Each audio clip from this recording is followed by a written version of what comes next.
Hey, it's cozy here by the fire. Come sit with me. The fire burns low in the hearth, its flames casting a gentle orange glow across the room. The logs have been burning for some time now, reduced to glowing embers that pulse with soft light, occasionally sending small tongues of flame upward before settling back into their quiet radiance. The warmth from the fireplace spreads outward in invisible waves, filling the room with a heat that is comfortable and enveloping. The kind of warmth that seems to press gently against the skin and seep slowly into the body. The room around the fireplace is small and enclosed, with walls that absorb the flickering light and return it softened, muted, transformed into something gentle and restful. A chair sits near the hearth, positioned at just the right distance to receive the warmth without being too close to the flames. The chair is old and well used, its cushions compressed by years of sitting, its fabric worn to a softness that only time can create. The fire crackles occasionally, a small sound that rises and falls without pattern, unpredictable, but not startling. Simply the natural voice of burning wood as it transforms from solid to ash. These sounds are part of the room now, part of the environment, as natural as breathing, as constant as the warmth itself. Outside the windows, darkness has settled completely. The night is deep and still, without wind or rain or any sound that might penetrate the walls of this room. The glass in the windows reflects the firelight back inward, creating small points of orange and gold that float in the dark surface, doubling the light, containing it within the space. The mantel above the fireplace holds a few objects, indistinct in the low light, their shapes suggested rather than revealed. The stone of the hearth extends outward into the room, a platform of solid material that absorbs the heat and radiates it slowly, becoming warm to the touch, holding the temperature long after the flames have died. The embers in the fireplace glow with their own internal light, orange and red, and sometimes almost white where the heat is most intense. They pulse slowly, brightening and dimming with some rhythm that seems connected to the air itself, to the small drafts that feed the fire, to the breathing of the room. This pulsing is hypnotic, steady, a visual heartbeat that anchors the space in warmth and light. A log shifts in the fire, settling deeper into the bed of embers, sending up a small shower of sparks that rise briefly before winking out. The shift is accompanied by a soft thump, the sound of wood moving against wood, of gravity doing its slow work on materials weakened by heat. The fire accepts the shift, continues its burning, adjusts to the new configuration of fuel. The warmth in the room has accumulated over hours. It has saturated the walls, the floor, the ceiling, the furniture. Everything in the room is warm now, holding heat, contributing to the overall temperature that makes the space so comfortable. The chair near the fire is particularly warm, its fabric absorbing the direct radiation from the flames, its cushions holding the heat like batteries of comfort. light from the fire moves constantly, never still, always shifting as the flames dance and the embers pulse. This movement creates corresponding movement in the shadows, shapes that grow and shrink on the walls, that slide across the floor, that transform the room into something alive, but gentle, active, but peaceful. The shadows are not threatening. They are simply the natural companions of light, the inevitable result of illumination from a single, moving source. The ceiling above catches some of the firelight and reflects it downward, adding to the ambient glow that fills the room. The ceiling appears darker than the walls, receiving less direct light, but it contributes to the sense of enclosure, of containment, of being held within a warm and protected space. The fire continues to burn. It has burned for hours and will burn for hours more, fed by the logs that were laid earlier, sustained by the bed of embers that maintains the temperature necessary for combustion. The fire asks nothing, demands nothing, simply performs its ancient function of converting wood to heat and light, of transforming matter into energy, of creating warmth from fuel. The flames rise and fall with gentle irregularity, never reaching high, never dying completely, maintaining a steady presence that fills the hearth with moving light. The orange color of the fire is warm in every sense, warm in temperature, and warm in tone, creating an atmosphere that is soothing to both body and eye. The embers beneath the flames have formed a bed of radiant heat, pieces of wood that have burned down to their cores, that glow now with the concentrated energy of combustion. These embers are the heart of the fire, the foundation on which the flames rest, the source of the most sustained and penetrating warmth. The room absorbs this warmth with grateful acceptance. The walls, the floor, the furniture, all have been heated by hours of exposure to the fire's radiation. They hold this heat now, contributing it back to the air, maintaining the comfortable temperature that has been established. The room is a vessel of warmth, a container of heat, a space dedicated to comfort and rest. The chair near the fire sits empty, but ready, its cushions compressed and soft, its position optimal for receiving the heat from the hearth. The fabric of the chair appears different in the firelight than it would in daylight, taking on the orange and gold tones of the flames, becoming part of the warm palette that defines the room.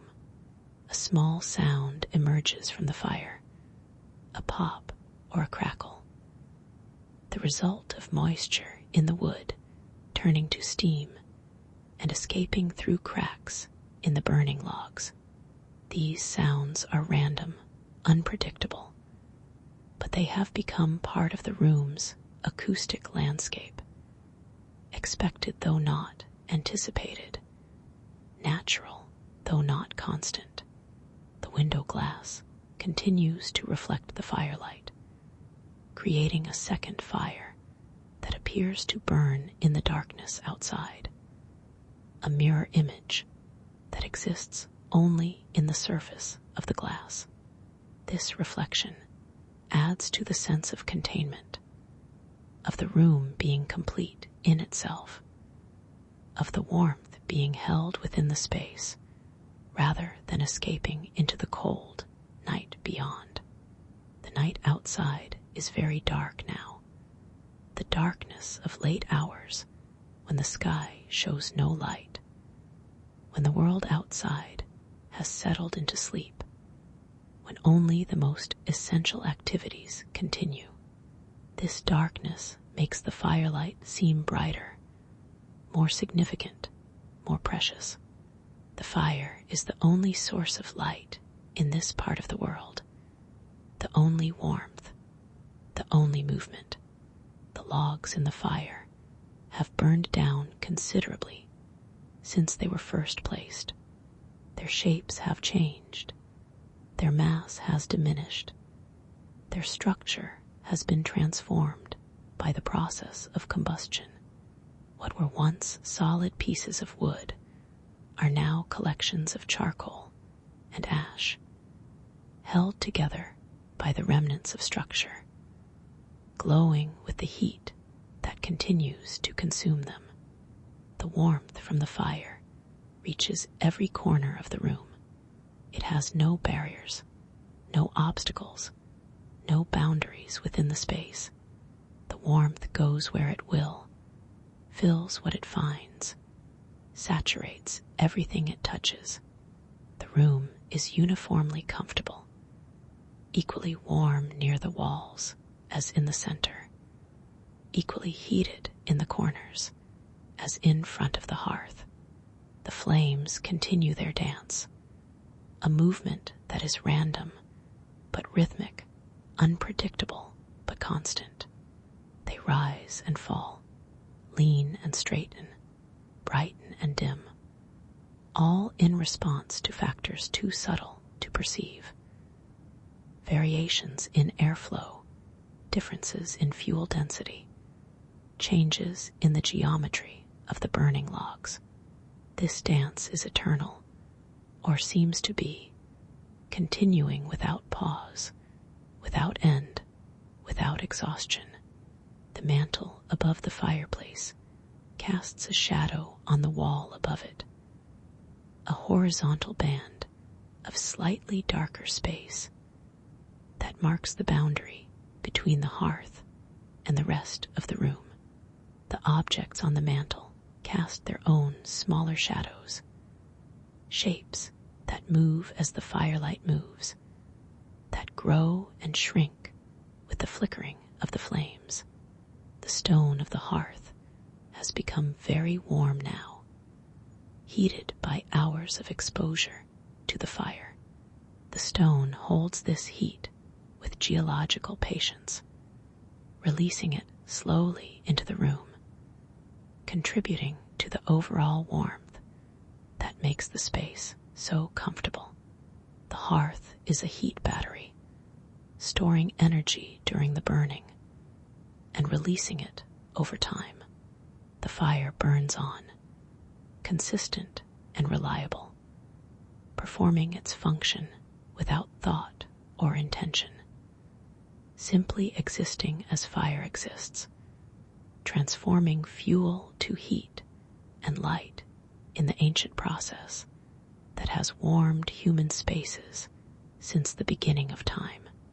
The embers in the fireplace pulse with their slow rhythm, brightening and dimming in waves that seem to follow some internal clock, some timer built into the process of combustion itself. The brightest embers are almost white, so hot they seem to have transcended the orange and red of their cooler neighbors. The dimmest embers are dark red, nearly black, holding their heat but slowly losing it, slowly cooling toward ash. The flames that rise from the ember bed are smaller now than they were earlier, more subdued, more gentle in their movements. They do not leap or dance with the energy of fresh fire. They rise slowly, steadily, fed by the coals beneath, sustained by the heat that has accumulated in the hearth. These flames are comfortable flames, restful flames, flames that provide light and warmth without demanding attention. The room around the fire has achieved a state of thermal equilibrium. The heat entering from the fire equals the heat escaping through the walls, through the windows, through all the surfaces that connect inside to outside. This equilibrium means that the temperature is stable, constant, unchanging. The room is as warm as it will get, as comfortable as it can be. The chair near the fire holds its position with the patience of furniture, existing in its place, ready for use, warm from the fire's radiation. The cushions have been warmed through. The fabric has absorbed heat. The entire structure of the chair has become a vessel of comfort, a container of warmth, a piece of furniture that invites rest. The light from the fire continues to fill the room, though the intensity has diminished somewhat as the flames have died down.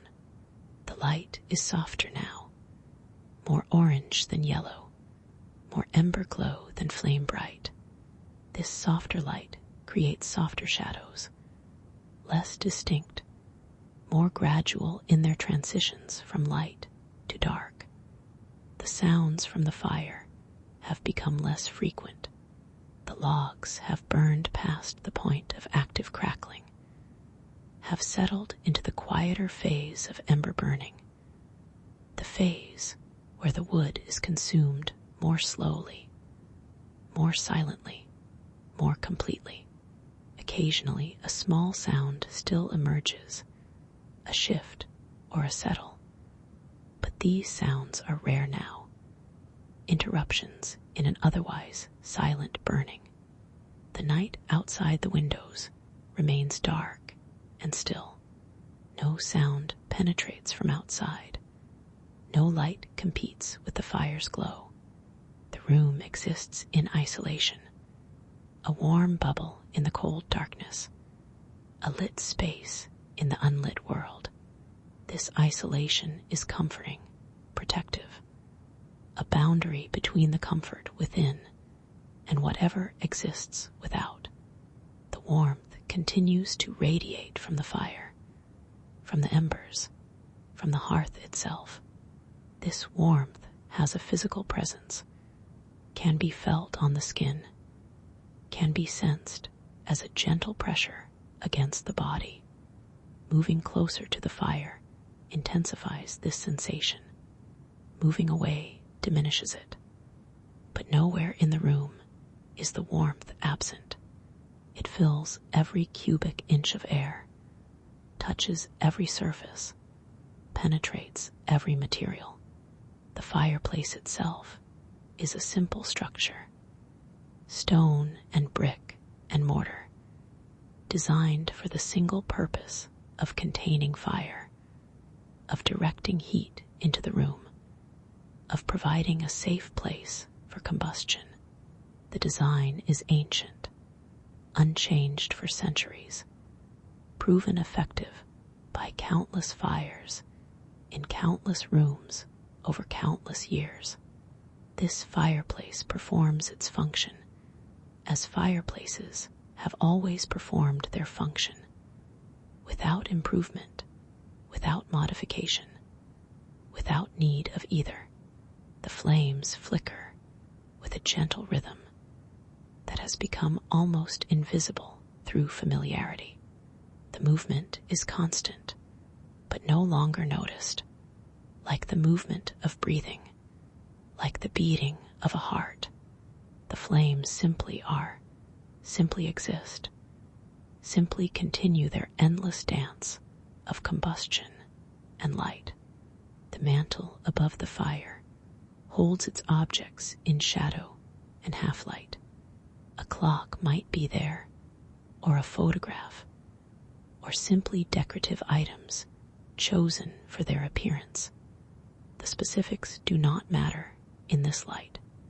What matters is the presence of the mantle, the boundary it creates, the definition it gives to the upper edge of the hearth.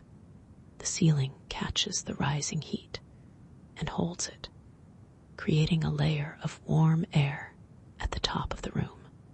This warm air stays where it rises, held there by its own buoyancy, contributing to the overall warmth, but concentrated at the top. The lower parts of the room are warm from radiation, from the direct heat of the fire. The upper parts are warm from convection, from the rising of heated air. The fire continues to burn, has been burning, will continue to burn. The process is ongoing, continuous, without beginning or end in this moment. The fire simply is, exists in its present state, performs its present function, provides its present warmth and light. The room settles deeper into its warmth as the night progresses. The fire has become a constant now, a fixture rather than an event, a source of heat and light that no longer demands attention, but simply provides. The flames continue their gentle movement. The embers continue their slow pulse. The warmth continues its radiation into every corner of the space. The chair near the fire holds its warmth like a living thing, its fabric and cushions saturated with the heat from the hearth. The chair has become part of the fire's domain, an extension of the warmth, a piece of furniture that exists in direct relationship to the flames that burn nearby. The sounds of the fire have become very quiet now. Long minutes pass without any sound at all. The fire burning silently, consuming its fuel without noise, producing only the soft visual movement of flames and the invisible radiation of heat. When a sound does come, a small pop or settle, it seems almost surprising, a reminder that the fire is a physical process, not just a source of light and warmth. The darkness outside the windows has become absolute. The night is at its deepest point, the hours when darkness is most complete, when the world outside exists only as concept, as memory, as the space that is not this room. The windows show only reflection now, only the fire and its light returned from the glass, only the room seeing itself in the surface of the window. The warmth has penetrated everything. The walls are warm, the floor is warm, the ceiling is warm, the air is warm, the furniture is warm. Every object in the room has absorbed heat from the fire and now radiates it back into the space. The room has become a vessel of warmth, a container filled to capacity with comfortable heat. The flames rise and fall with the same gentle rhythm they have maintained all evening. The movement has become hypnotic, predictable in its unpredictability, constant in its variation. The flames do not change in character, only in detail. They continue to be flames, continue to dance, continue to produce their warm orange light. The embers beneath the flames have compacted slightly, settling into a denser bed as the logs above them have burned away. These embers are the accumulated heat of hours of burning, the concentrated energy of wood transformed, the lasting foundation of the fire's warmth. They glow with a deep red-orange light that is different from the brighter yellow of the flames, more steady, more constant, more enduring. The mantle above the fireplace has absorbed heat over the hours, becoming warm to the touch, radiating that warmth into the air above the hearth. The stone and wood of the mantel hold heat well, release it slowly, contribute to the overall thermal comfort of the room. The mantel has become part of the heating system, an extension of the fireplace itself. The room is very quiet now. The fire burns almost silently. The night outside is still. No sounds penetrate the walls or windows. This quiet is profound, complete. A silence that is not empty, but full, saturated with the warmth that fills the space, dense with the comfort that the fire provides. The light continues to move across the walls and ceiling as the flames flicker, creating patterns that shift and change without pattern. Shadows that grow and shrink without regularity. This movement is the only movement in the room, the only activity, the only sign of anything happening in this still and quiet space. The fire has burned for hours now, and could burn for hours more. The embers are hot enough to accept new fuel, if fuel were added, to continue the combustion that has been ongoing all evening. But no fuel needs to be added. The fire is sufficient as it is, warm enough, bright enough, lasting enough for the needs of the room. The warmth wraps around everything like a blanket, invisible but tangible, weightless but present. This warmth is the fire's gift to the room, its contribution to the space, the reason for its existence in this hearth on this night. The warmth is the purpose of the fire, and the fire fulfills its purpose completely. The fire continues its slow burning as the night deepens around it. The flames have diminished to small tongues of light that rise from the ember bed, flickering gently, providing illumination that is soft and warm, and entirely adequate for a room that asks nothing of the light but presence. The embers glow with accumulated heat, their surfaces bright with the energy of combustion, their interiors even hotter, white hot at the core, where the burning is most intense.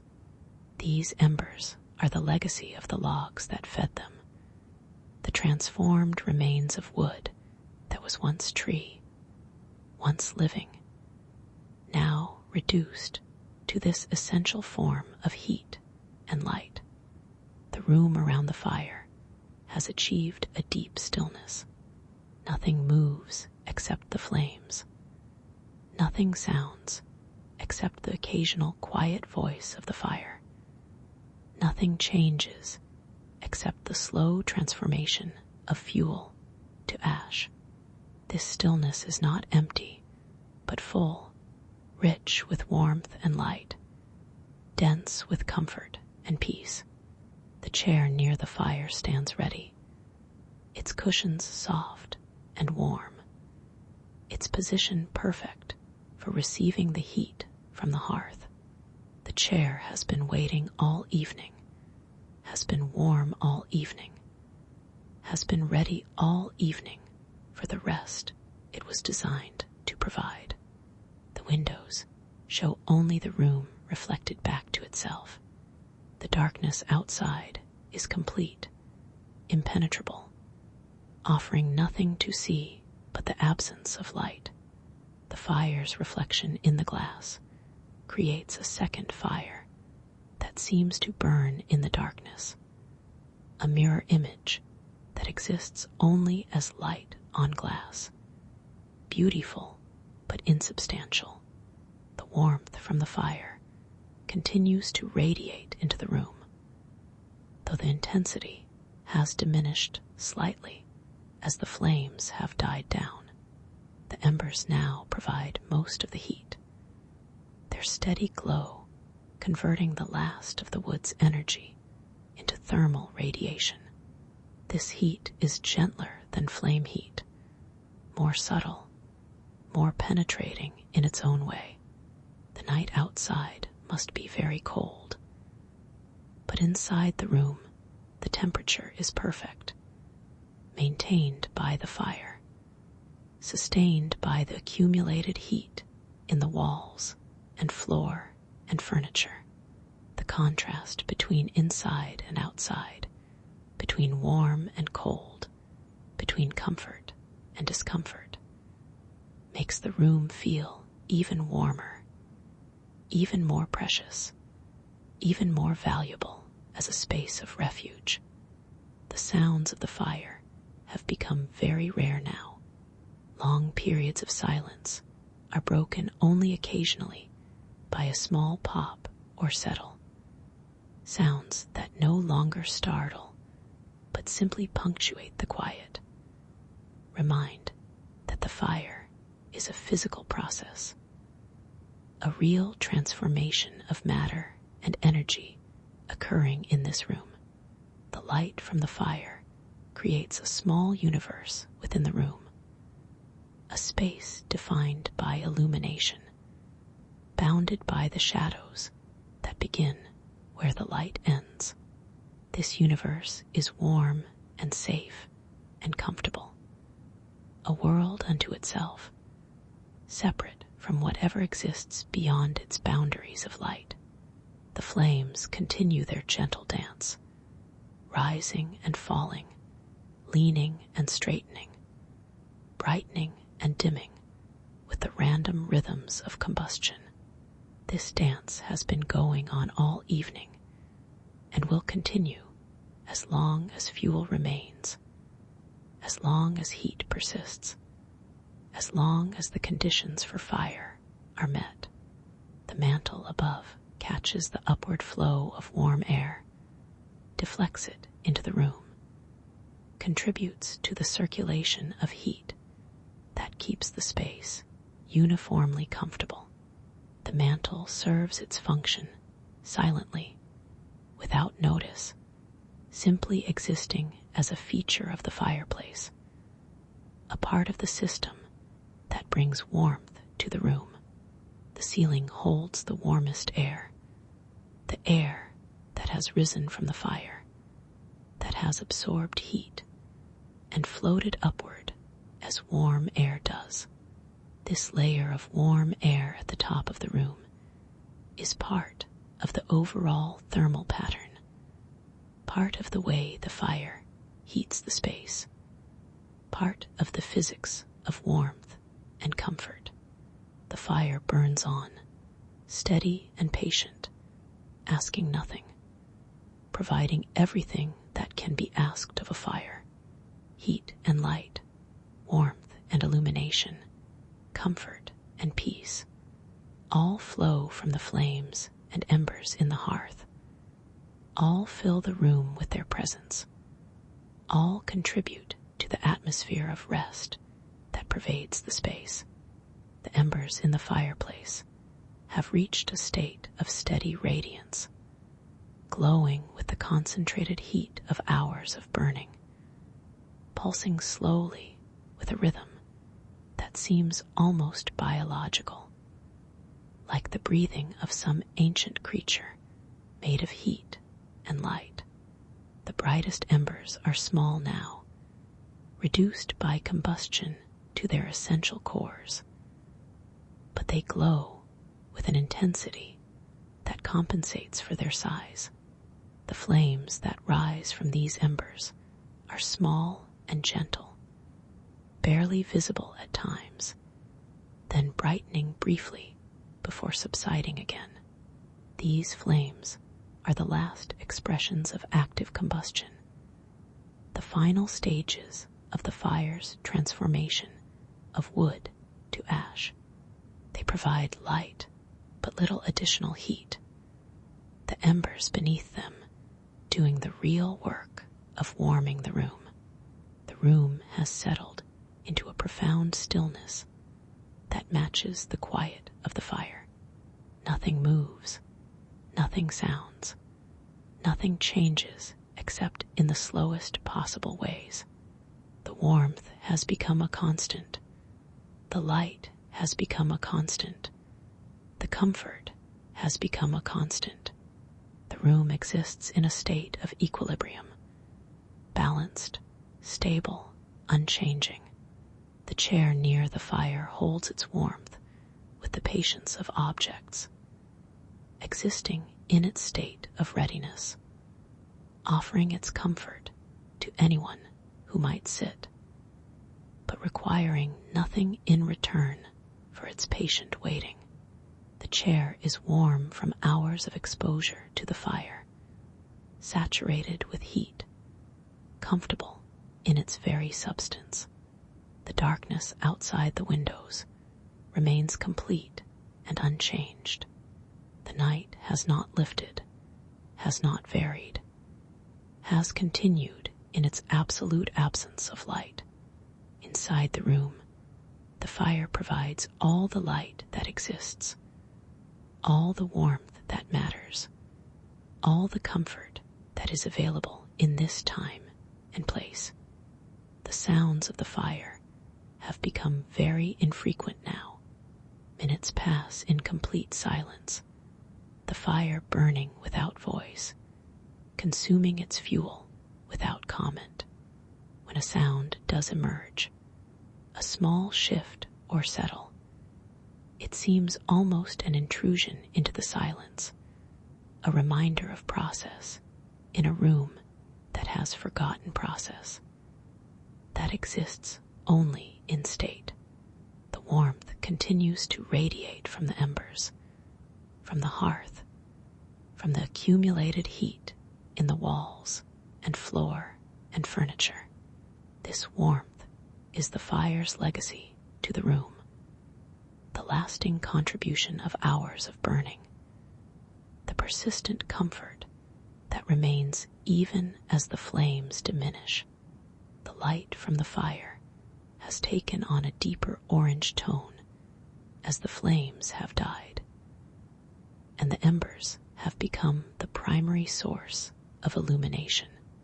This orange light is soft and warm, creating shadows that are gentle rather than stark, illuminating the room with a glow that seems almost to come from within things rather than falling upon them from outside. The night continues its passage outside the windows, though the passage is invisible from within.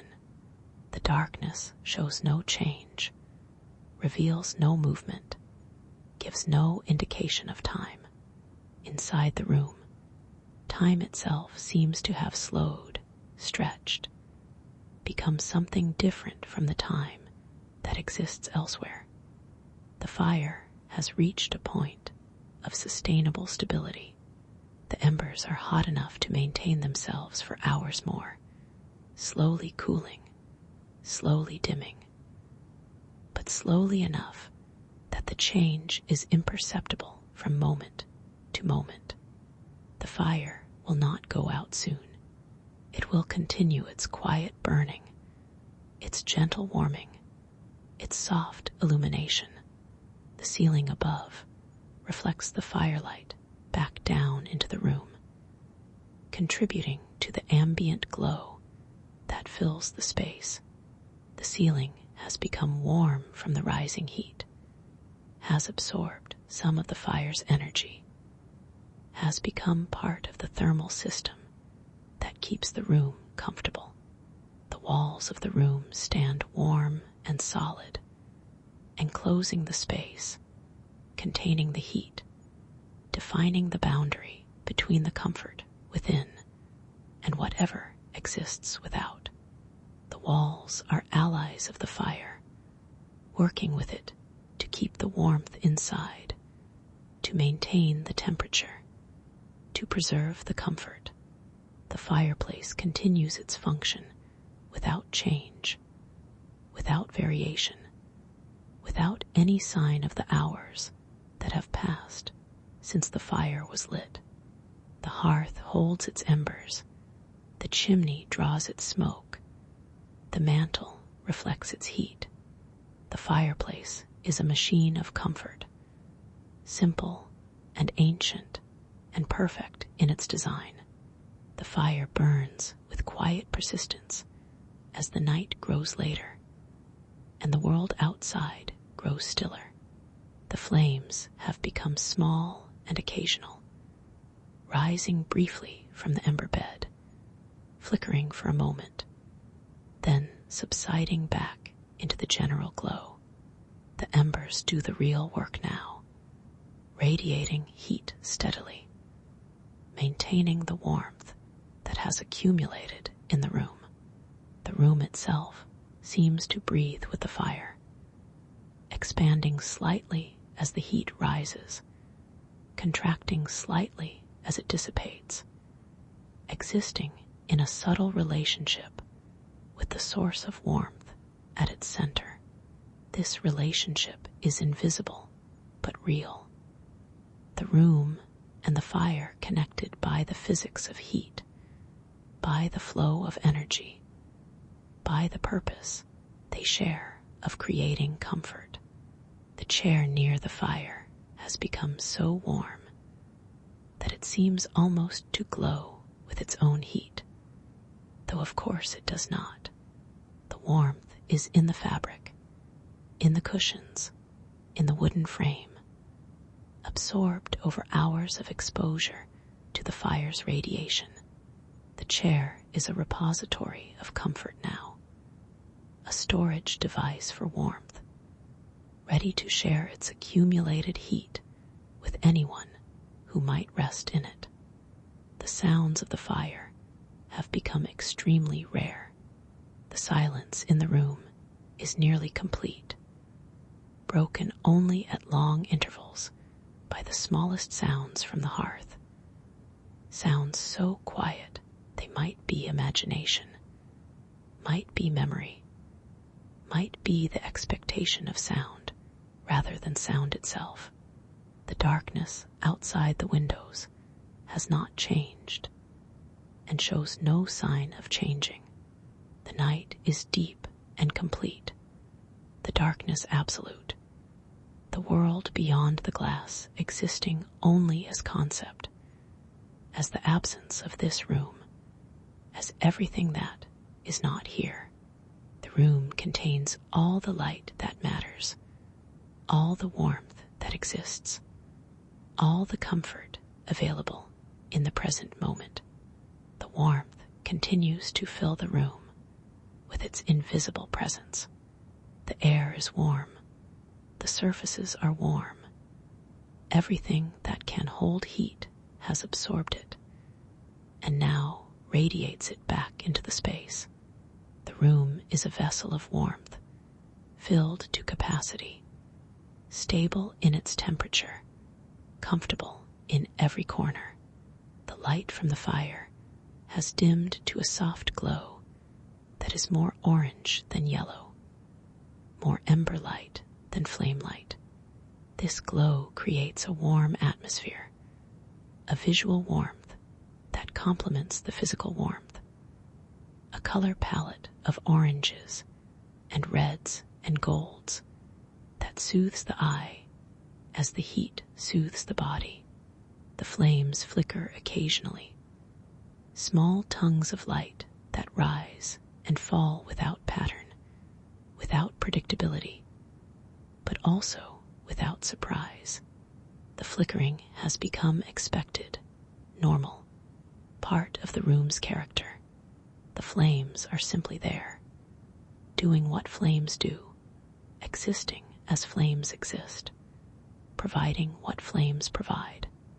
The embers glow with their deep orange light, pulsing slowly, breathing with the rhythm of combustion. The hottest embers are nearly white at their cores, concentrations of heat so intense that the material glows with its own light. The cooler embers are dark red, almost black, still warm but cooling, still contributing but less than before.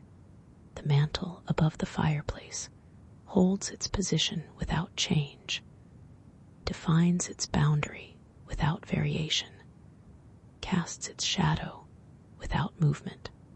The mantle has been warm all evening, has contributed to the room's heat, has served its function in the system of warmth that the fire creates. The ceiling above has collected the warmest air, holds it in a layer at the top of the room, contributes it slowly back to the space as circulation brings cooler air upward and warmer air downward. The ceiling is part of the room's thermal system, part of the way the fire heats the space, part of the physics of comfort. The fire continues to burn, will continue to burn for hours yet, sustained by the heat in the embers, fed by the small amounts of fuel that remain. The fire asks nothing, demands nothing, simply performs its function of transforming wood to heat and light, of converting fuel to comfort, of creating warmth from matter. The fireplace holds its embers with the patience of stone, the hearth unchanged by the hours of heat it has contained, the structure solid and reliable as it has been for years, for decades, for however long this fireplace has stood in this room, providing warmth to whoever needed it. The embers themselves have reached a state of slow equilibrium, hot enough to maintain their glow for hours more, cooling slowly enough that the change is imperceptible, providing heat steadily enough that the room remains comfortable. The embers are the fire's final form, the concentrated essence of combustion, the last stage before ash. The room around the fire exists in peaceful stillness.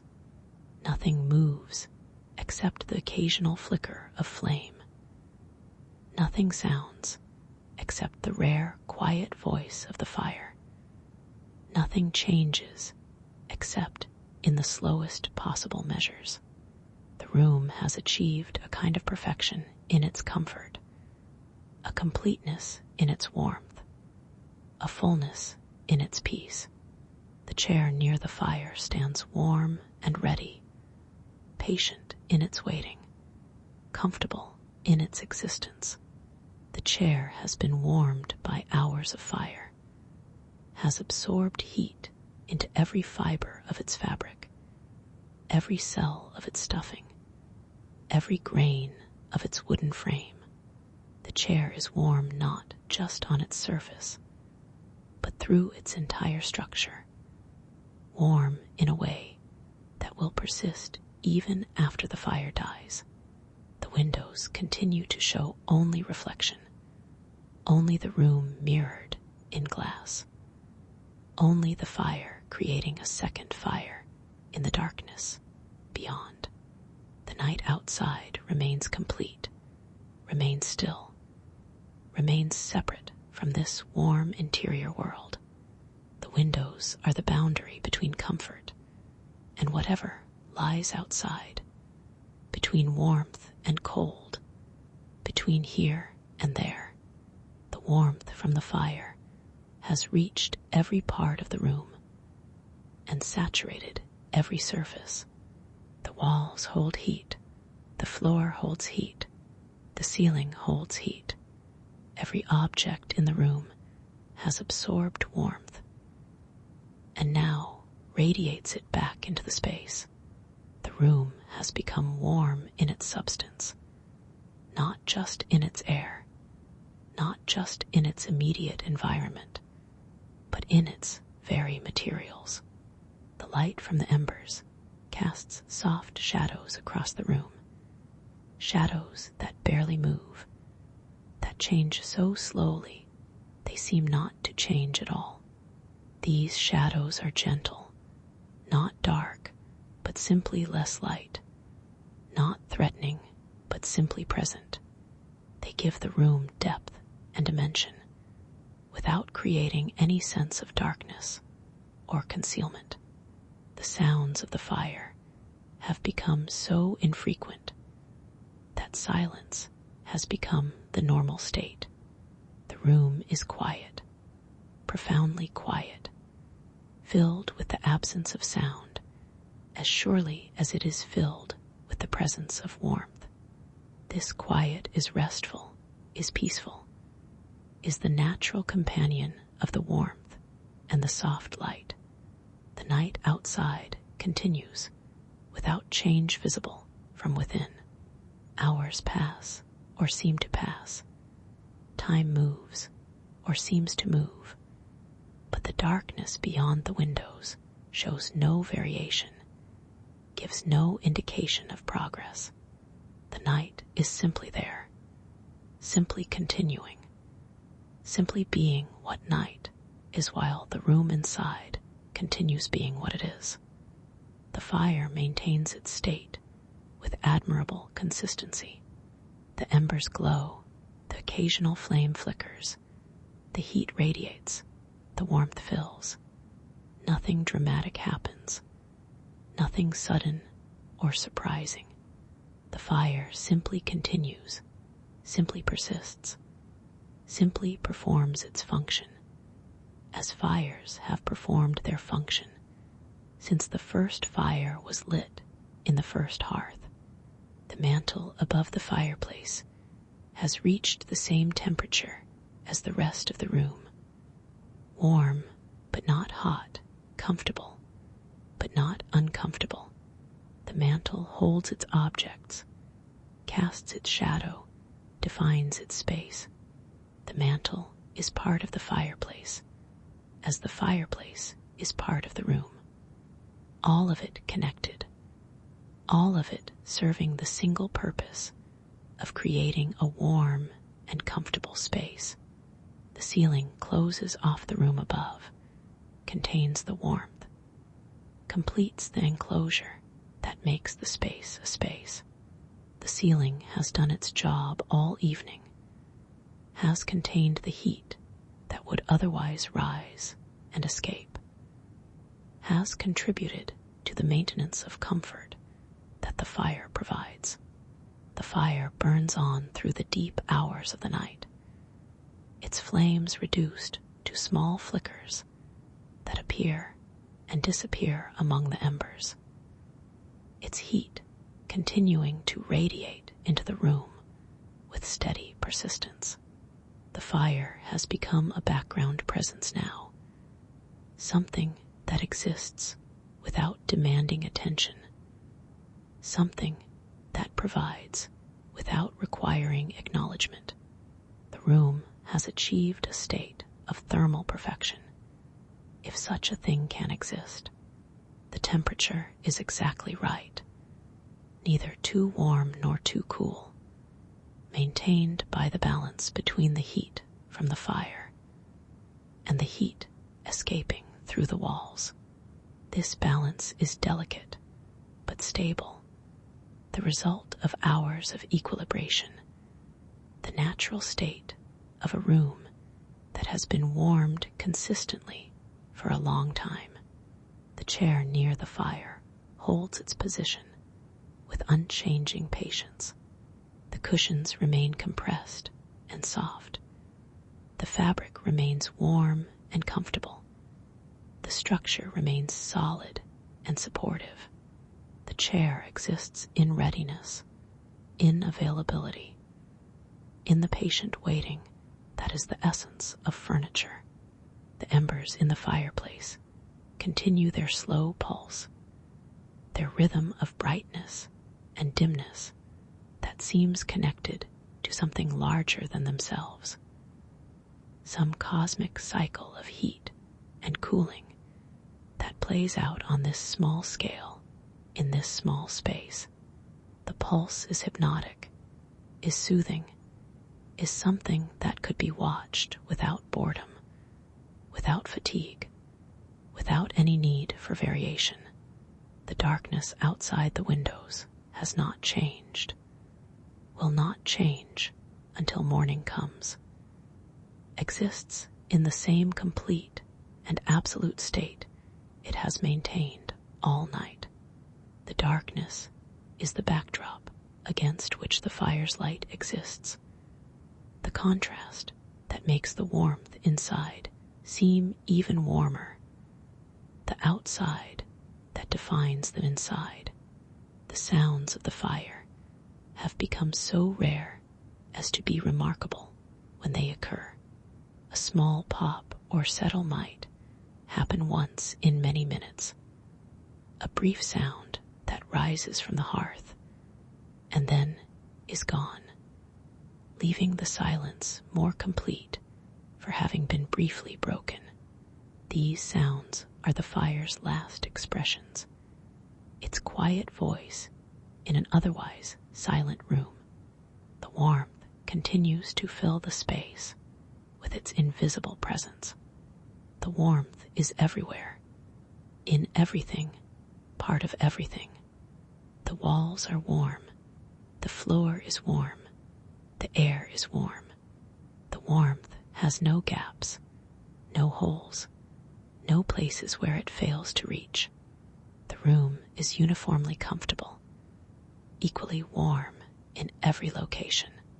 The light from the fire has continued to dim as the flames have died, and the embers have slowly cooled. The light is softer now, more orange, more gentle in its illumination. The shadows have softened correspondingly, becoming less distinct, more gradual in their transitions. The room exists in a warm glow rather than in light and shadow, in an orange ambience that is restful and peaceful. The night passes outside without visible indication. Time moves forward as time always moves, carrying the night toward morning, carrying the room through the hours, carrying everything toward whatever comes next. But from within the room, this passage is invisible. The room exists in its own time, its own moment, its own eternal present of warmth and quiet.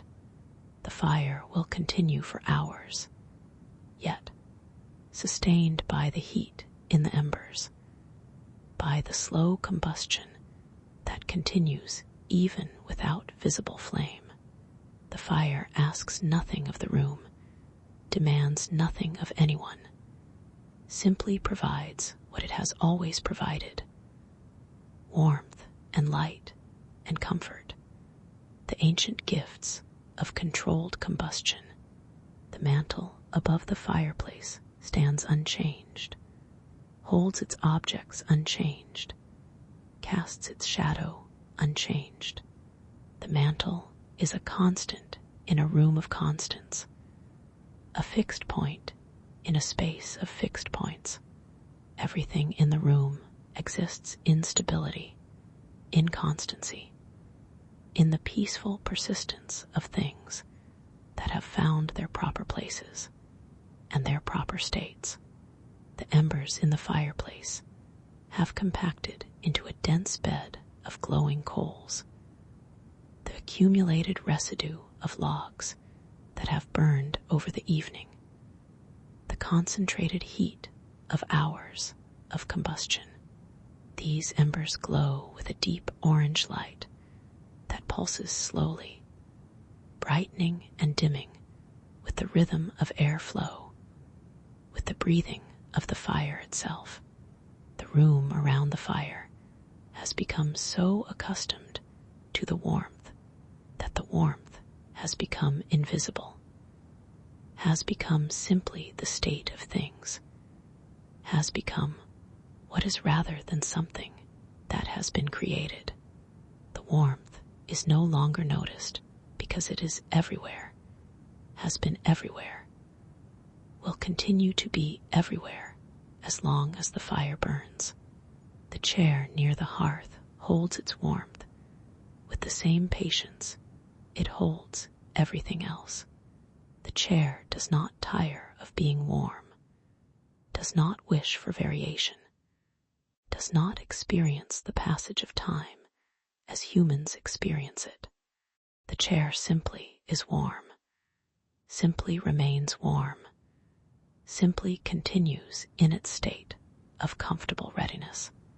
The flames have become very rare now, occasional flickers that rise briefly from the ember bed before subsiding.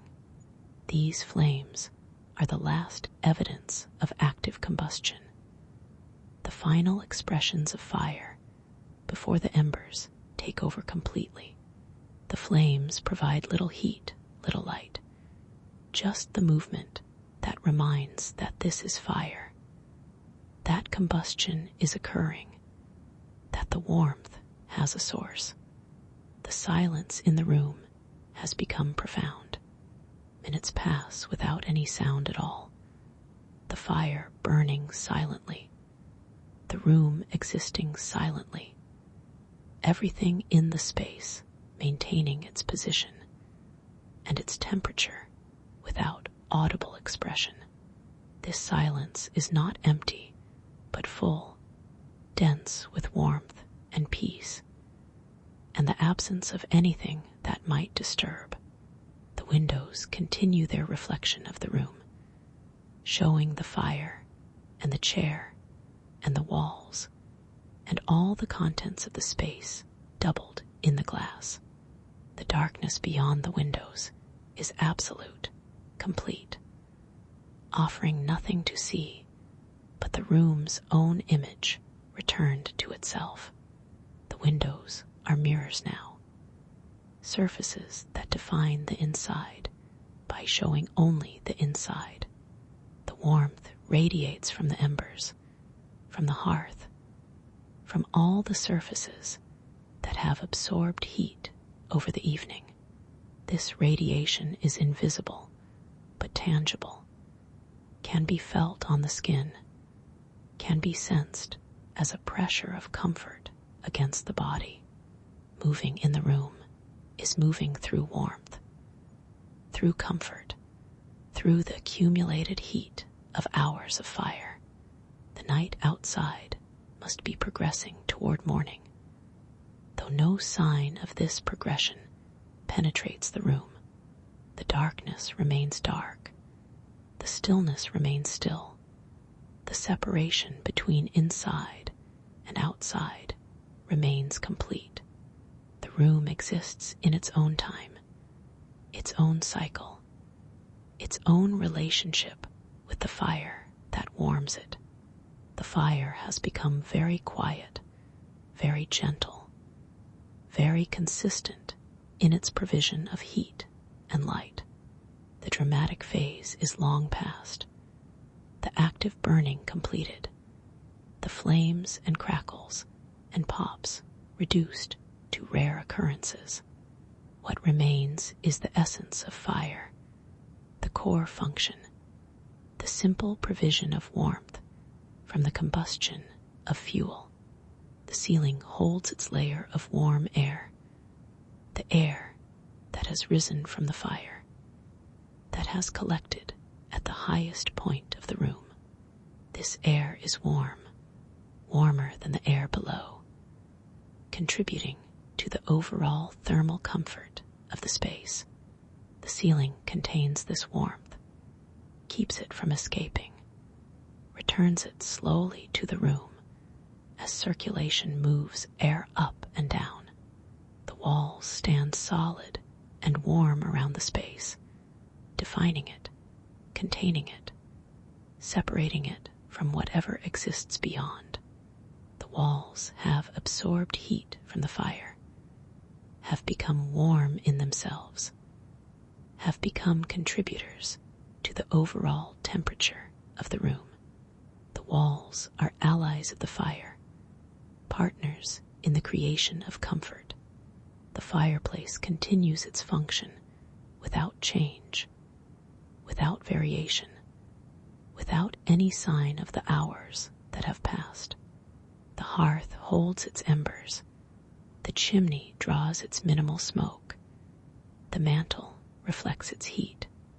The fireplace is doing what fireplaces do, being what fireplaces are, providing what fireplaces have provided since the first hearth was built in the first dwelling.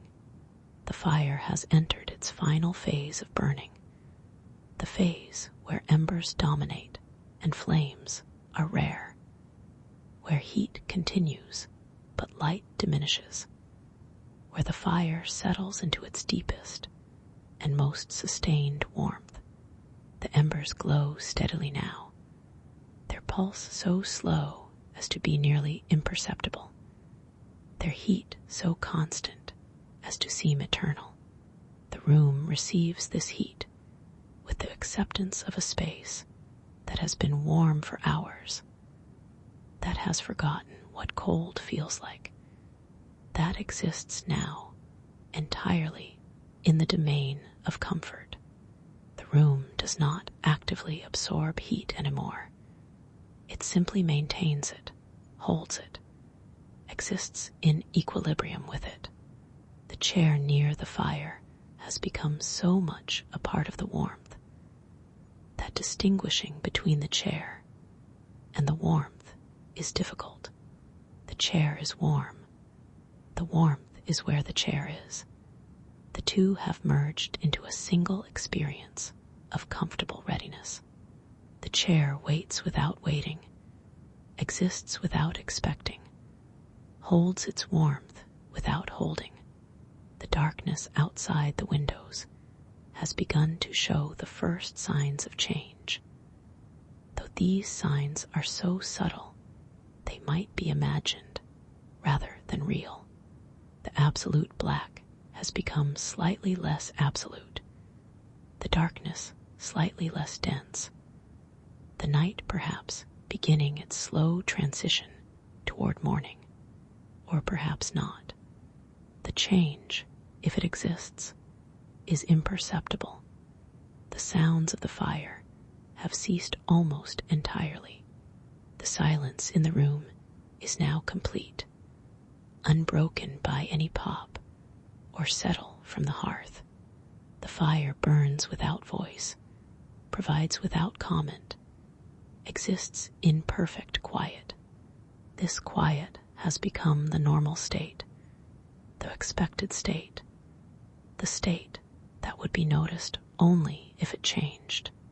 The warmth continues to fill the room, to saturate the air, to penetrate every surface and every object. This warmth is the fire's lasting gift, its persistent contribution, the warmth that will remain even after the last ember has cooled. The warmth has become part of the room itself, has become what the room is rather than something the fire provides to it. The light from the embers is very soft now, very orange, very gentle in its illumination. The shadows it creates are so soft they barely exist, so gradual they seem more like variations in warmth than variations in light. The room exists in a glow rather than in light and shadow, in an amber radiance that is peaceful and restful. The fire has been burning all night and has hours yet to burn, sustained by the heat in the embers, by the slow combustion that continues invisibly, by the physics of oxidation that does not require flame to proceed. The fire will not go out soon, will continue to provide warmth, will continue to glow in the hearth. The mantel above the fireplace casts almost no shadow now, the light so soft and so diffuse that shadows have lost their definition.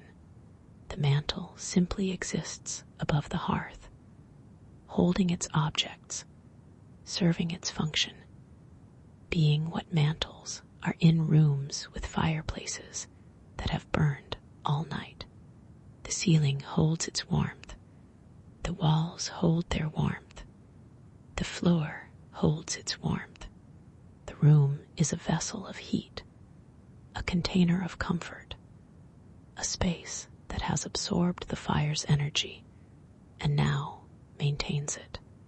The room will stay warm for hours after the fire dies, the heat slowly dissipating, the comfort slowly fading, but slowly, so slowly that the change will be imperceptible. The night continues its passage toward morning, carrying the room with it, carrying the fire, carrying all the warmth and quiet and peace that have accumulated over the hours of burning. Morning will come eventually, will bring light from outside, will change the character of the room. But morning is not yet, not for hours yet, not a concern for this moment. The fire burns on. The room is warm. The night is quiet. The peace continues. That has been established. Nothing threatens the comfort that has been created. Nothing challenges the rest that the room offers. The room is a sanctuary of warmth, a vessel of peace, a space dedicated entirely to comfort. The night passes outside, invisible from within. Time moves forward, carrying everything with it. But the room seems outside of time, seems to exist in an eternal present of warmth and quiet. The fire burns, the room is warm, the peace continues, and time has no meaning in this space that is defined only by comfort. The ceiling above holds its warmth. The walls around hold their warmth. The floor below holds its warmth. Everything is warm. Everything is comfortable. Everything is exactly as it should be. The room has achieved its purpose, has fulfilled its function, has become what it was designed to be, a warm and peaceful space. The fire will continue for hours, yet will continue to provide warmth, will continue to glow softly in the hearth. The fire asks nothing, demands nothing, simply performs its function with the patience of a process that has no consciousness, no preference, no experience of time or effort. The fire simply burns, and the room is simply warm, and the peace simply continues. The fire glows in the hearth with its soft orange light, the embers pulsing almost imperceptibly, the heat radiating steadily into the room that has been warm all night and will remain warm for hours yet. The fire has become a permanent feature of the room's character, as fundamental as the walls or the floor, as present as the air itself. The room exists in a state of suspended comfort, a condition of warmth and peace that seems to have no beginning and no end. The fire has been burning so long that its burning has become simply what is, simply the state of the room, simply the reality in which everything exists. The chair near the fire stands in its warm readiness, patient beyond patience, waiting beyond waiting. The chair has become part of the warmth, has merged with the fire's gift to the room, has become indistinguishable from the comfort it was designed to provide. The chair is warm because everything is warm, is ready because readiness is its nature. The windows continue their reflection of the room, showing the fire and its glow. showing the space doubled in glass. The darkness beyond the windows may be changing, may be lightening with the first approaches of dawn. But from within the room, this change is invisible. The room knows only itself, sees only itself, exists only in its own warm and peaceful reality. The silence continues unbroken. The fire makes no sound, has made no sound for a long time, may never make another sound. The silence has become the normal state, the expected state, the state that defines the room as much as the warmth defines it. The silence and the warmth together create the peace that fills the space. The warmth from the fire has become so pervasive, so complete, so total that it is no longer experienced as warmth, but simply as comfort, simply as the state of being in the room, simply as what is. The warmth is everywhere, in everything, part of everything. There is no contrast, no variation, no difference in temperature from one part of the room to another. The room is uniformly warm, uniformly comfortable, uniformly at peace. The light from the embers continues to glow, soft and orange and gentle. The light does not illuminate in the usual sense. It simply exists, simply fills the space with its warm presence, simply creates the visual warmth that complements the physical warmth. The light is part of the overall comfort, part of the total experience of warmth and peace. The fire has reached a state of minimal but persistent burning. The embers glow, but do not flame, heat, but do not crack, burn, but do not change visibly.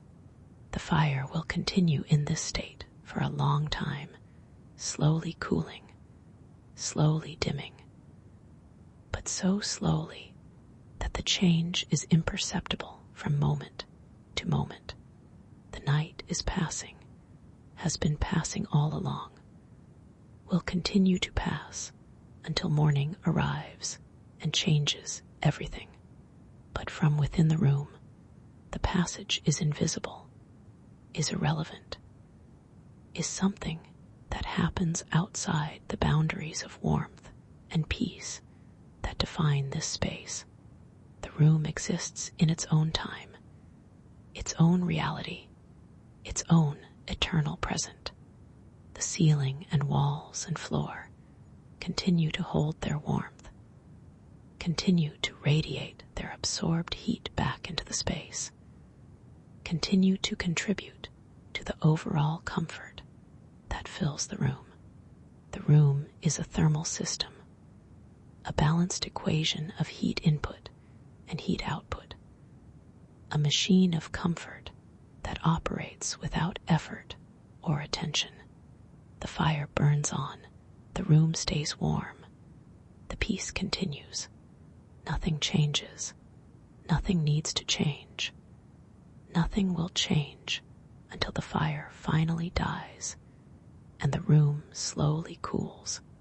But that time is far away, not a concern for this moment, not relevant to this warmth, this peace, this perfect comfort. The fireplace holds its embers in the patient embrace of stone. The hearth that has contained countless fires, now containing this one. The structure that was built for warmth, fulfilling its purpose, as it has fulfilled it many times before. The fire is diminished, but not gone, reduced, but not ended, still providing warmth, still providing light, still providing the comfort that is its only purpose. The room around the fire exists in peaceful equilibrium, balanced between the heat that enters and the heat that escapes, stable in its temperature, constant in its comfort. The room has found its state and holds it, has achieved its balance and maintains it, has become what it is, and continues being it without effort or change. The chair near the hearth is as warm as it has been all night, as ready as it has been all night, as comfortable as it has been all night. The chair exists in constancy, in unchanging availability, in the patient waiting that requires nothing and offers everything. The chair is warm because the room is warm, is ready because it is always ready. The darkness outside the windows is beginning to show change now, subtle change that might be the first approach of dawn, the first lightening of the sky that will eventually bring morning. The change is so gradual, so subtle, so imperceptible that it might be imagination, but it might be real. The night might be ending. The fire does not know about dawn, does not anticipate morning, does not experience the passage of time that will eventually end it. The fire simply burns, simply provides, simply exists in its current state until that state changes. The fire is patient in the way that only things without consciousness can be patient, complete in the way that only things without desire can be complete.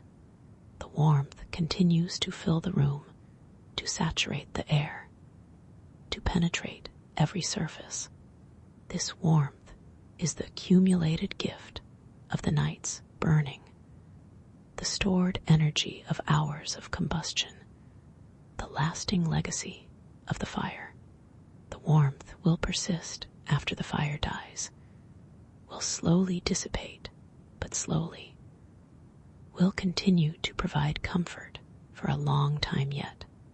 The light from the embers is very soft now, barely enough to see by, just enough to create a warm glow that fills the room with color more than illumination. The light is orange and gold, the colors of fire, the colors of warmth, the colors that soothe and comfort and encourage rest. The silence in the room is complete and comfortable, a silence of peace rather than emptiness, of contentment rather than absence. The fire burns without sound. The room exists without sound. Everything is quiet and warm and peaceful. The silence is part of the comfort, part of the warmth, part of what makes the room what it is. The night is nearly over now, though the room does not know this, cannot perceive this, exists only in its own warm present. Morning will come, will bring light from outside, will change the character of the room. But morning is not yet, not quite yet, not for a little while yet. The fire will continue until it doesn't, will burn until the embers cool, will provide warmth until the warmth is gone.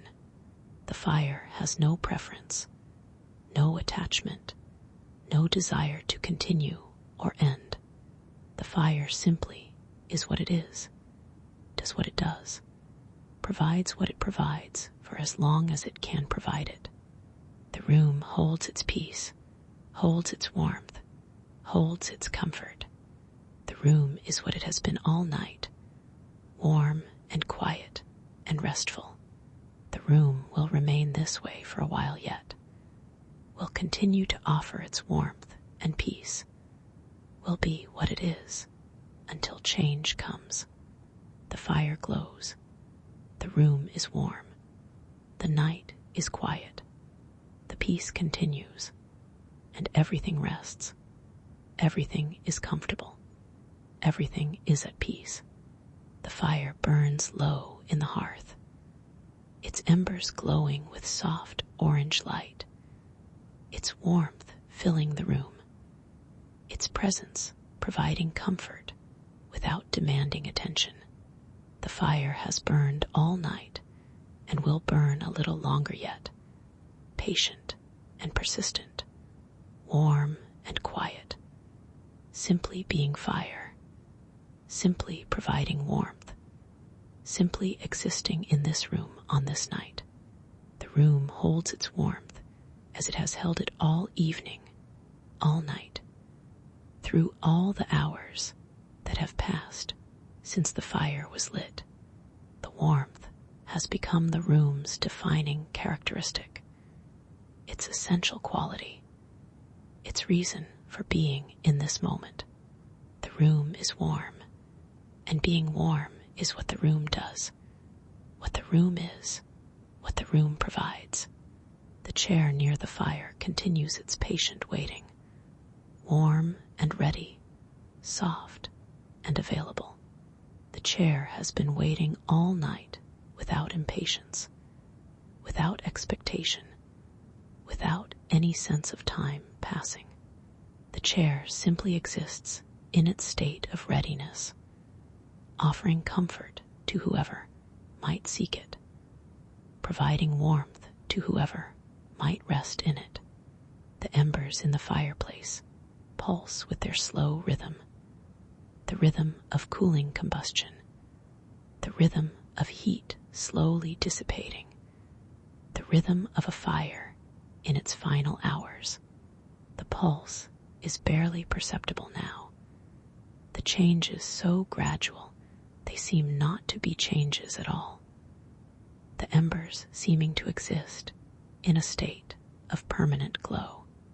The darkness outside the windows has definitely changed now, has lightened from black to dark gray, has begun the slow transformation toward morning. The change is subtle, is gradual, is happening so slowly that watching for it reveals nothing. But looking away and looking back shows the difference. The night is ending.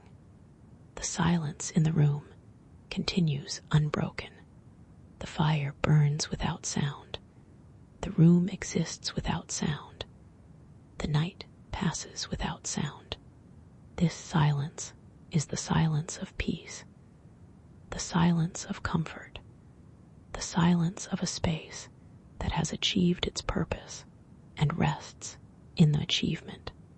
The warmth continues to radiate from the embers, from the hearth, from all the surfaces that have absorbed and stored the fire's heat.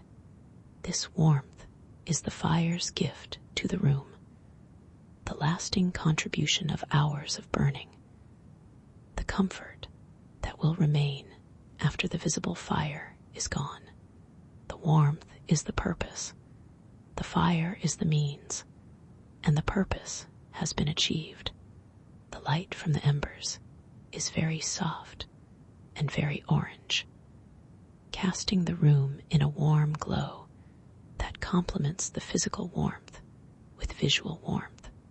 The shadows have almost disappeared. The light has become so diffuse that distinctions between light and dark have blurred. The room existing now in a uniform amber radiance. The fire has served its purpose well. It has warmed the room, has provided light, has created an atmosphere of comfort and peace. The fire has asked nothing in return, has demanded nothing, has simply provided what fires provide, has simply been what fires are. The fire has been a faithful servant of comfort. The room accepts the fire's service with the acceptance of spaces that have been served by fires for countless generations. The room is designed for fire, is built around fire, is meant to receive the warmth that fire provides. The room and the fire exist in partnership, in symbiosis, in a relationship that is as old as human shelter itself. The night continues its slow transition toward morning, the darkness continuing to lift, the sky beyond the windows continuing to lighten. The room does not notice this change, exists still in its own warm reality, continues to be what it has been all night, a warm and peaceful space, a comfortable refuge, a place of rest. The fire burns on, diminished but persistent, reduced but not ended. The embers glow, the warmth radiates, the comfort continues. The fire will burn until it doesn't, will provide until it can't, will continue until it ends, and then the room will slowly cool, will slowly return to ambient temperature, will slowly lose the warmth it has held all night. But that time is not yet. For now, the fire still burns. For now, the room is still warm. For now, the peace continues. The embers continue their slow glow in the hearth, their light soft and orange, their heat steady and persistent. The embers are the concentrated essence of the fire, the final form of the wood that has burned, the lasting source of warmth that remains after the flames have died. The embers are patient, are persistent, are providing warmth even now, even in these final hours of burning. The room around the fire exists in its state of peaceful warmth, unchanged despite the passage of hours, stable despite the slow dying of the fire. The room has absorbed so much heat over the course of the night that it will remain warm for a long time yet, even after the embers have finally cooled. The room is a vessel of warmth, a container of comfort, a space that has been filled with heat and now holds it. The chair near the hearth stands warm and ready, its fabric soft from the heat, its cushions warm and inviting. The chair has been warmed all night by the fire's radiation, has absorbed heat into its very structure, has become a piece of furniture that is warm through and through. The chair offers this warmth freely, offers it to anyone who might sit, offers it without condition or expectation. The windows show the room reflected back to itself, but the reflection is dimmer now, less distinct, as the light outside begins to compete with the light within. The darkness beyond the windows is definitely lightening, the night definitely ending, the dawn definitely approaching. But the room does not change in response. The room continues to be what it has been, warm and quiet and peaceful. The silence persists in the room, deep and complete. The silence of a space that has achieved its purpose. The fire makes no sound. The room makes no sound. Nothing disturbs the quiet that has settled over everything. This silence is comfortable, is restful, is part of the overall comfort that defines the space. The warmth continues to fill every corner of the room, to touch every surface, to penetrate every object. The warmth has become so much a part of the room that it is no longer noticed, is no longer experienced as warmth, but simply as the state of things, simply as what is. The room is warm, and being warm is what the room is. The light from the embers creates a soft glow that fills the room without illuminating it clearly. The light is warm in color, orange and gold and amber, the colors of fire, the colors of comfort. This light creates no harsh shadows, reveals no stark contrasts, simply fills the space with a warm visual presence that complements the physical warmth.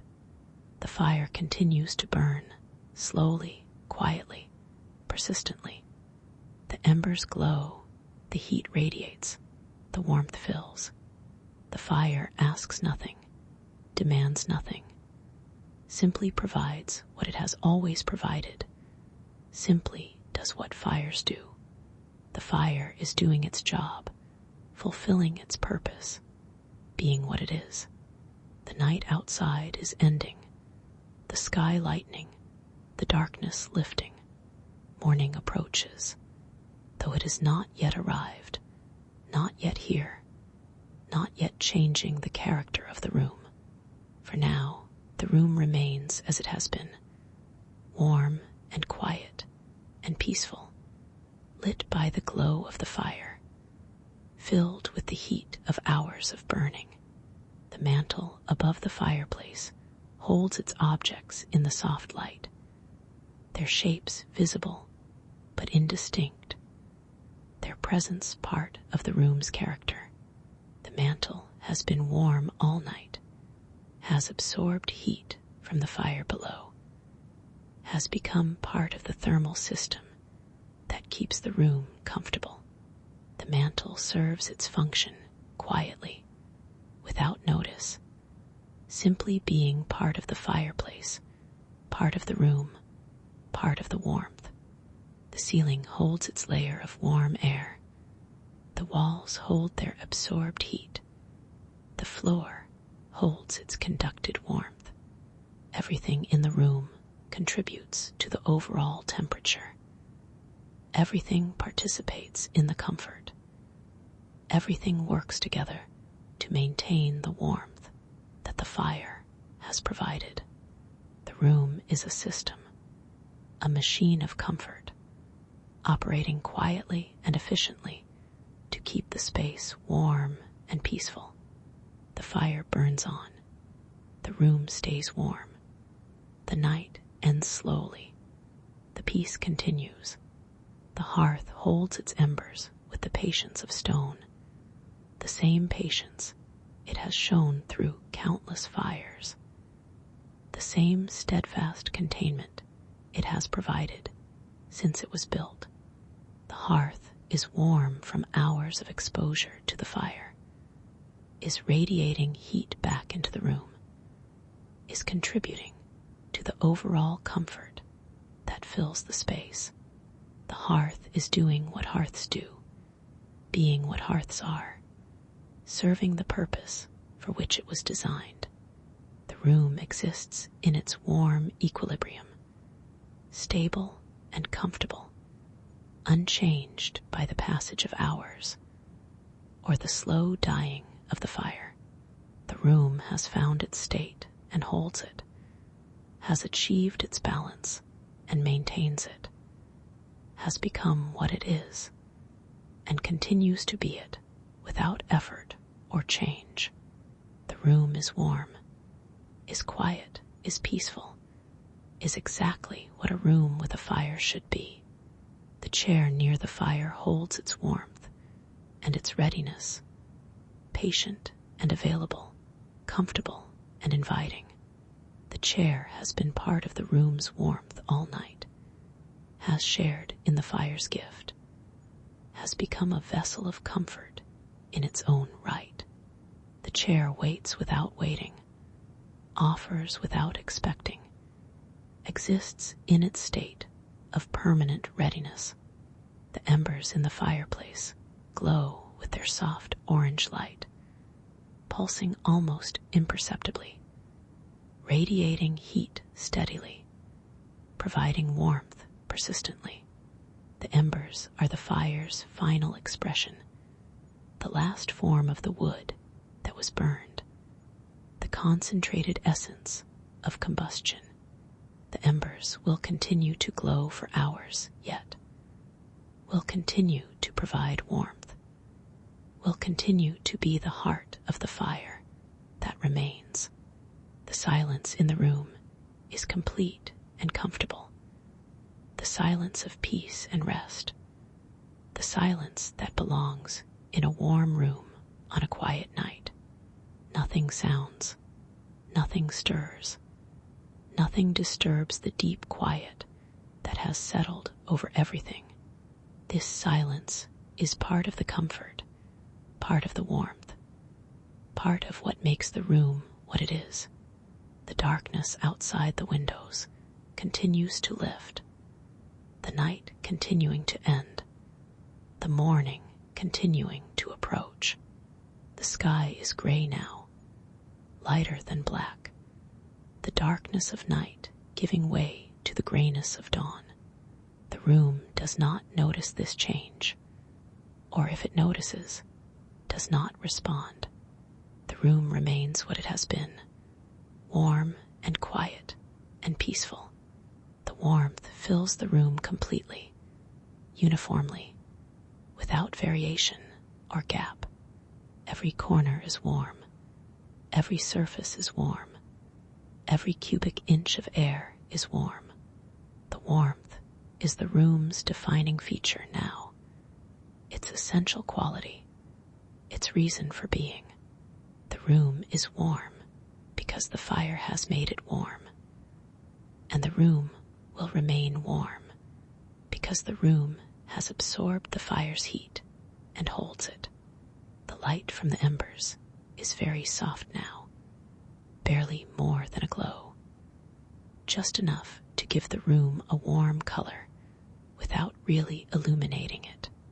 The light is orange and amber, the colors of dying fire, the colors of lasting warmth. This light creates an atmosphere more than a visibility, a feeling more than a seeing. The fire continues to burn, slowly, quietly, persistently.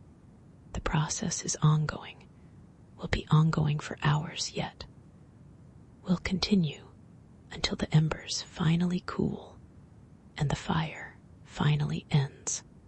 But that ending is far away, not a concern for this moment.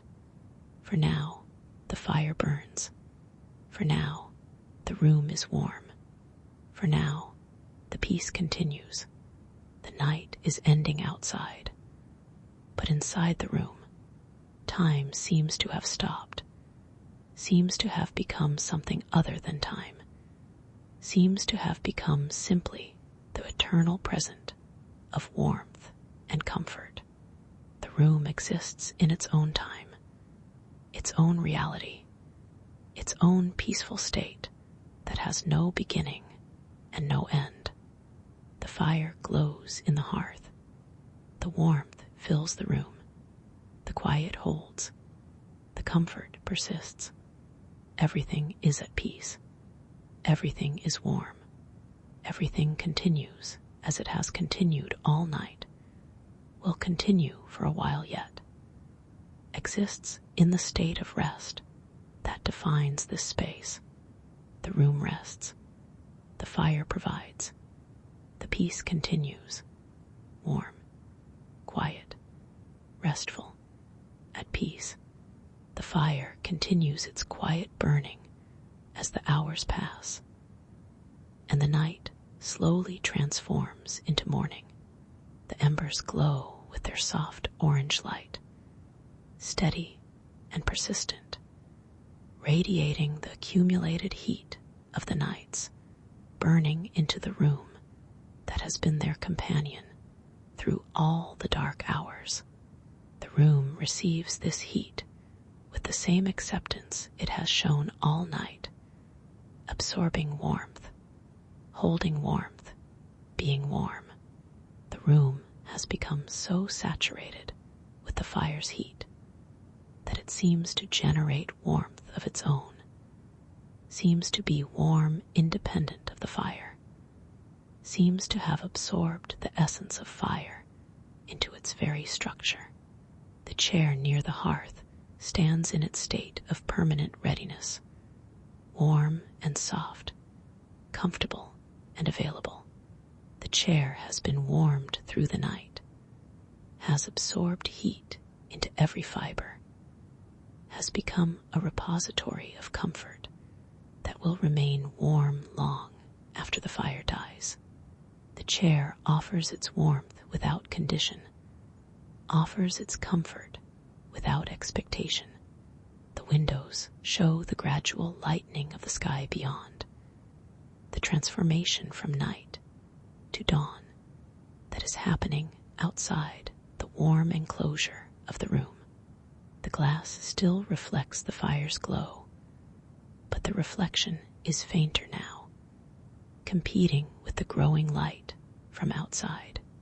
The room is beginning to exist in two lights, the warm light of the fire and the cool light of the approaching dawn. The silence in the room persists, deep and comfortable. The silence of a space that has achieved its purpose and rests in that achievement. The fire makes no sound, has made no sound for a long time, burns in perfect quiet. This silence is part of the comfort, part of the warmth, part of the overall peace that defines the space. The warmth continues to fill every corner of the room, to touch every surface, to maintain the comfortable temperature that has been established over hours of burning. The warmth is complete, is total, is the defining characteristic of the room. The room is warm because warmth is what the room is, what the room does, what the room provides. The embers in the fireplace pulse with their barely perceptible rhythm, the rhythm of slow combustion, the rhythm of heat gradually dissipating, the rhythm of a fire in its final hours. The pulse is hypnotic, is soothing, is something that could be watched without boredom or fatigue, simply observed as part of the room's peaceful existence. The mantle above the fire holds its objects in the soft light, their shapes familiar, their presence comforting. The mantle has been warm all night, has contributed to the room's heat, has served its function as part of the fireplace's system of warmth. The mantle is part of the room, part of the comfort, part of the peace. The ceiling holds its layer of warm air. The walls hold their absorbed heat. The floor radiates its conducted warmth. Everything in the room works together to maintain the temperature, to preserve the comfort, to continue the peace. The room is a system of warmth, a machine of comfort, operating quietly and effectively. The night is ending now, definitely ending, the sky lightening with each passing minute. But inside the room, the ending of the night does not mean the ending of warmth, does not mean the ending of comfort, does not mean the ending of peace. The room will remain warm, will remain comfortable, will remain peaceful for hours yet. The fire burns on, the embers glow, the warmth persists. The room holds its heat, holds its quiet, holds its peace. Everything continues as it has continued, will continue for a while yet, exists in the state of rest that has defined this space through all the hours of the night. The fire glows softly, the room is warm, the peace continues, and everything rests. Everything is comfortable. Everything is at peace, warm and quiet, restful and peaceful. The room continues its existence. The fire continues its burning. The comfort continues its presence. at peace, at rest, in warmth, in quiet. The fire burns low in the hearth, but the warmth remains. The night ends, but the peace continues. Everything is as it should be, as it has been, as it will continue to be for a while yet. Restful, warm, peaceful, at rest. The embers continue their soft glow as the room holds its warmth, and the night gives way to dawn. The fire has burned through all the dark hours, has provided warmth through all the quiet hours, has been the heart of this room through all the peaceful hours. The fire has served its purpose faithfully, completely, without asking anything in return. The room continues to exist in its state of warm equilibrium, balanced and comfortable, stable and peaceful. The room has been warmed by the fire and holds the warmth, has been quieted by the night and holds the quiet, has been made peaceful and holds the peace. The room is what the fire and the night have made it, and it continues to be what it is. The chair near the fire stands ready as it has stood all night, warm and available, comfortable and patient. The chair has become so much a part of the room's warmth that it seems to generate heat of its own, seems to radiate comfort from its very fabric, seems to offer rest simply by existing. The chair is warm because everything is warm, is peaceful because everything is peaceful. The sky outside the windows is definitely lighter now, the gray of dawn replacing the black of night, the slow transformation toward morning continuing without pause. The room notices this change as light, as a gradual brightening that competes with the fire's glow, but does not respond to it in any other way. The room remains what it has been, warm and quiet and restful. The warmth persists in every corner of the space, in every surface, in every cubic inch of air. The warmth is the room's essential quality now, its defining characteristic, its reason for being. The room is warm, and being warm is what the room does, what the room is, what the room means. The fire burns on, slowly, quietly, steadily. The embers glow, the heat radiates, the warmth fills. The fire continues its patient provision, its steady service, its quiet offering of comfort. The fire is what it has always been, is doing what it has always done, is being what fires are, and providing what fires provide. The silence holds in the room, complete and comfortable. No sound disturbs the quiet. No noise interrupts the peace. The fire burns silently. The room exists silently. Everything maintains its position and its temperature in perfect quiet. This silence is restful, is peaceful, is part of the comfort that fills the space. The night is ending, has nearly ended, will soon be fully transformed into morning. But the room does not change in response, does not adjust its temperature or its mood, does not alter its essential character.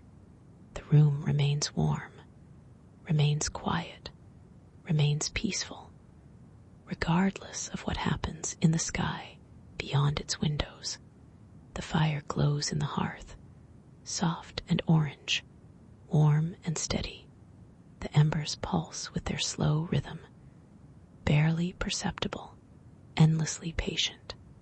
The warmth fills the room, the quiet fills the room, the peace fills the room, Everything is as it should be, as it has been, as it will continue to be. The room holds its warmth. The fire provides its heat. The peace continues its presence. Everything rests. Everything is comfortable. Everything is at peace. The room continues. The warmth persists. The quiet holds. The peace remains. At rest. In warmth. In quiet. At peace. The fire burns low but steady. The room is warm throughout. The night ends, but the peace continues. Everything is exactly as it should be. Warm, quiet, restful, peaceful, at peace. The hearth continues to hold its glowing embers as the room maintains its warmth. And the world outside slowly brightens with the approach of morning. The fire has been the faithful companion of this room through all the hours of darkness, providing warmth without pause, offering comfort without condition, being fire in the way that fires have always been. The room exists in peaceful contentment, warm and still, quiet and comfortable. The room has received the fire's gift of warmth and holds it close, has absorbed the night's gift of quiet and holds it close, has become a vessel of peace and comfort that continues to offer these gifts to any who might be present. The chair near the fire waits in its eternal readiness, warm from the night's long heating, soft from years of patient service, comfortable in its very existence. The chair is part of the room's warmth, part of the room's peace, part of everything that makes this space what it is. The embers glow with diminishing but persistent light, their orange radiance soft and warm, their heat steady and continuing. The embers are the fire's last expression, the final form of all the wood that has burned, the concentrated essence of hours of combustion. The embers will continue for a while yet, will continue to provide warmth, will continue to glow in the hearth. The silence fills the room as completely as the warmth, as totally as the peace. Nothing sounds, nothing stirs, nothing breaks the deep quiet that has settled over everything. This silence is the silence of rest, the silence of comfort, the silence of a space that has fulfilled its purpose. The morning approaches, but does not intrude. The sky lightens, but the room's warmth does not diminish. The night ends, but the peace continues. The fire burns, but demands nothing. Everything continues as it has continued, in warmth, in quiet, in peace. The room holds its state with the steadiness of a space that has found its purpose and rests in its fulfillment. The warmth holds, the quiet holds, the peace holds. Everything is stable. Everything is comfortable. Everything is exactly as it should be. The fire glows. The room is warm. The quiet persists. The peace continues. Everything is at rest. Everything is comfortable. Everything is at peace. The hearth holds its embers. The room holds its warmth. The space holds its quiet. The peace holds its presence. At rest. In warmth. In quiet. At peace. The fire burns low and gentle. The room is warm and still. The night ends softly. The peace continues always. Warm, quiet, peaceful, restful, at peace, at rest, forever warm, forever quiet, forever at peace.